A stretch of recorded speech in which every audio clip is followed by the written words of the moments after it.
Okay, so I'm gonna be reviewing Leprechaun 2, which came out, oh my god, in 1994, and it's directed by Roman Flender, and it stars Warwick Davis, the Leprechaun, Charlie Heath as Cody, Siobhan Durkin as Bridget, Sandy Barron as Morty. That's the main cast or people that we follow in this movie, so I'm just gonna name them. Okay, so basically the plot of this one, this is not a direct sequel to the first movie. It's kind of like its own little thing, and this starts 1,000 years in the past. I'm not sure what the time period is, but it's in like medieval times or something. It's like old times. The leprechaun has a man held as his slave, and the leprechaun said that he found a woman that she can be his bride. And he said, if I can make her my bride, which he says, if I make her sneeze 3 times and no one tells her bless you, then she'll become mine, and then I will let you free. And he said, Leprechaun, is that a good deal? And the guy's like, yes, I want to be free, that's all I want. And then he goes, okay, so he takes the guy to show him who the woman is, and the guy starts freaking out because he said, that's my daughter, you can't do that.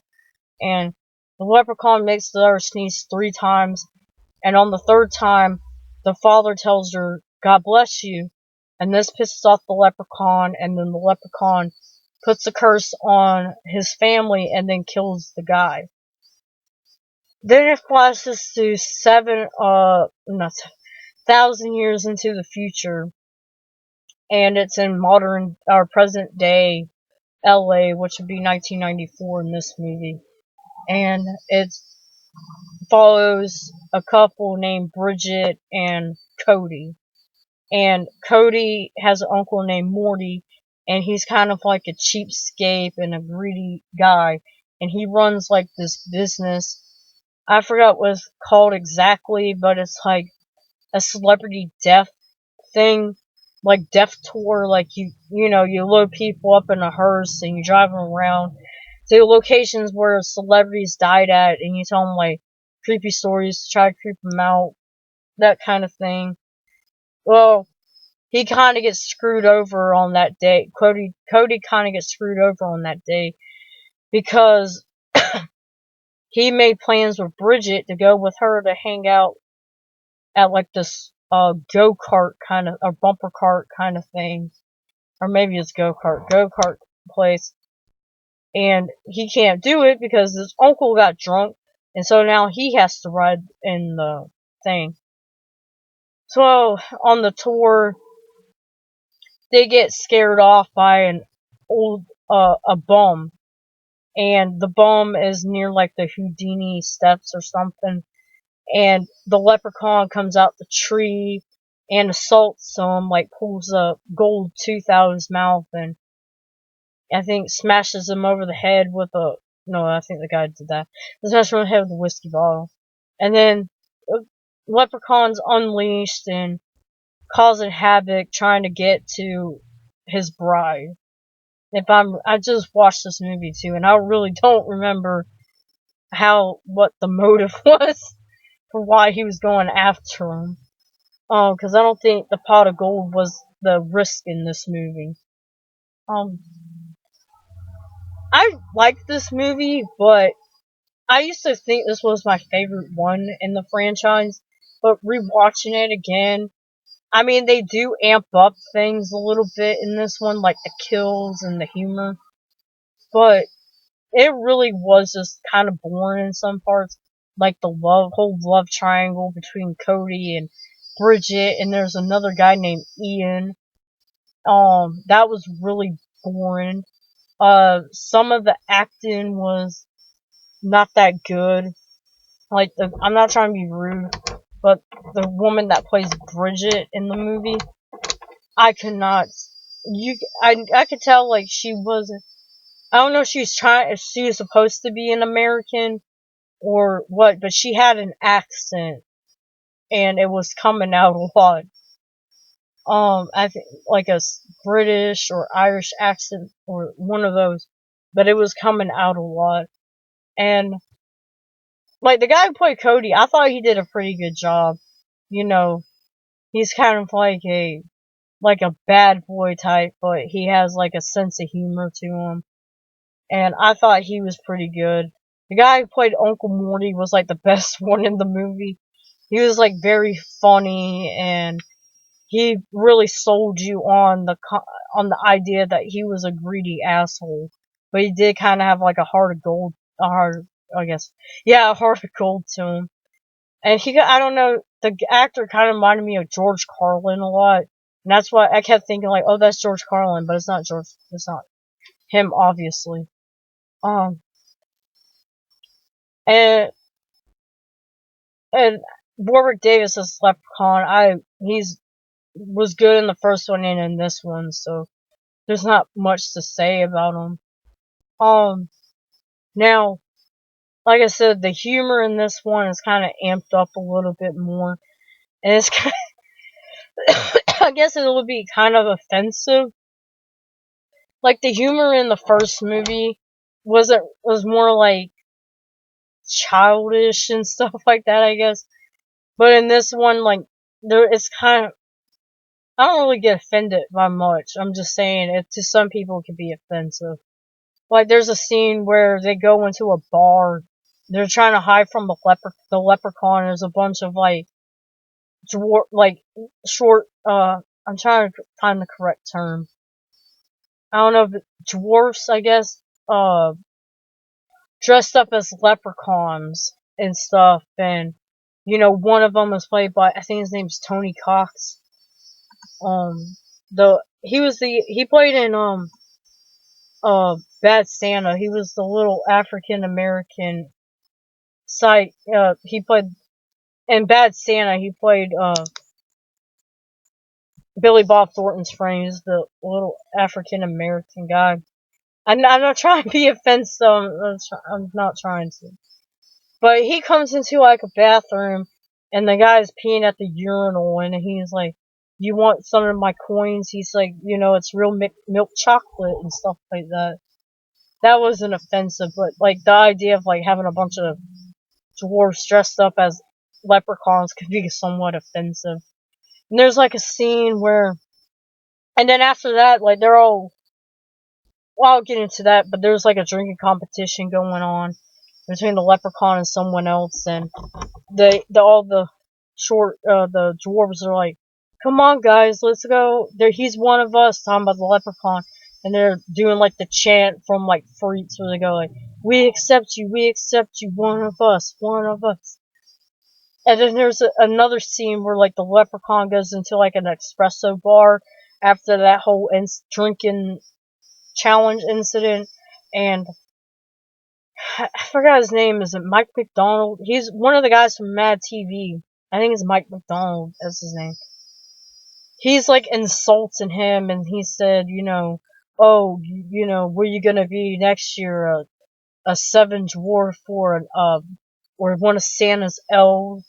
And he was just making fun of him because of his height and stuff like that. But so I mean, some of the humor in it was pretty good. Like there's a scene where they're trying to distract the leprechaun to get the Bridget, and it's like Uncle Morty challenges the leprechaun to a drinking competition because a leprechaun can't turn down a drink because I don't know, there's one of the rules or something.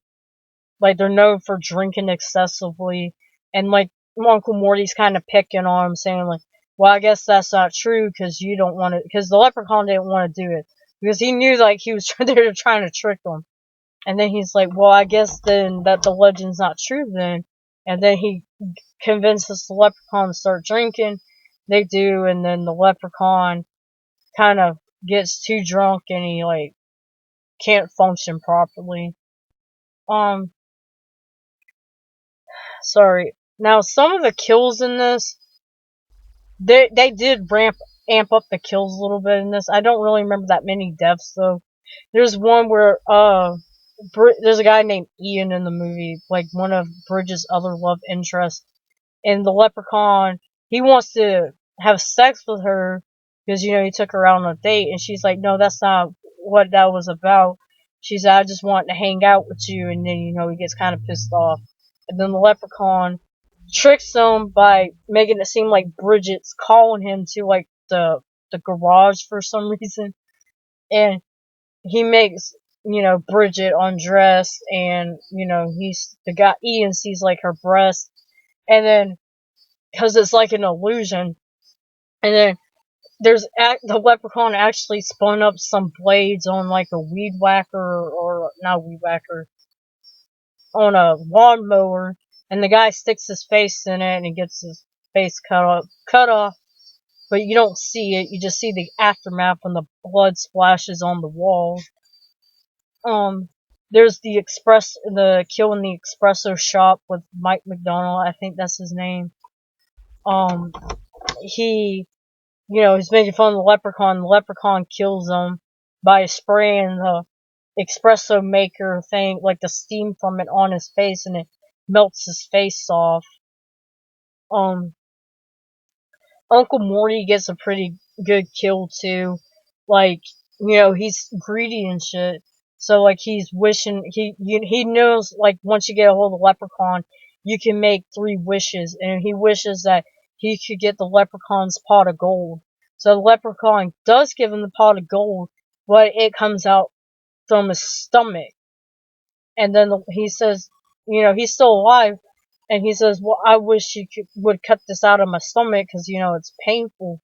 So the Leprechaun cuts it out, cuts his stomach open, and like playing with the gold in it and stuff. And then Uncle Morty dies.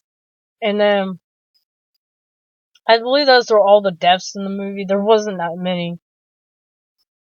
Then there's the big confrontation in the Leprechaun's treehouse thing. And the cool thing about that is that the Leprechaun, like, his house is like you can't escape it, and he does like a lot of illusions in it. Like, there's one when he captured Bridget earlier on in the movie, which I forgot to mention.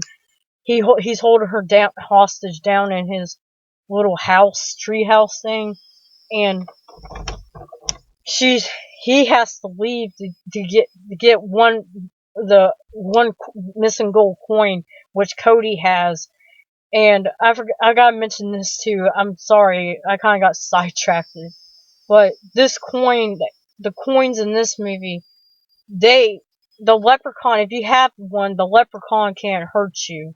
Because like when the Leprechaun is trying to run over Cody with the go-kart, it goes right through Cody and doesn't kill him. But anyways, back to that. The Leprechaun has to go get his coin, and then he leaves Bridget in the house, and he's like, well, you can't escape. He's like, it's impossible. So she does try and escape, and she goes out, but she goes into like Cody's house or her house or something. I think it was her house. And of course it was an illusion the whole time. So I thought that was pretty cool. And then the Leprechaun kind of has a crappy death in this. He gets stuck with a wrought iron pole, because in this movie wrought iron can actually kill the Leprechaun or trap him, because they try trapping him in a safe, a wrought iron safe, and he gets out. Because that was that's when the Uncle Morty death happened. And then what was I saying? Well, he gets stuck in the chest with the I guess stabbed in the heart with the wrought iron pole, and then he blows up. And then the movie just ends abruptly when Bridget and Cody are walking off, and they kiss, and then just ends. And it's a decent movie, but it's not as good as I remember it. Especially the Leprechaun's death, like, that was just really pathetic to me. I thought the death in the first movie was a lot better. and then how it just ends abruptly was kind of weird. Yeah, I mean, I would recommend it. I don't really rank the franchise. I don't know how I would rank it, but I think it's still one of the better ones. I think I put this one below part 3, maybe. But anyways, that's my review.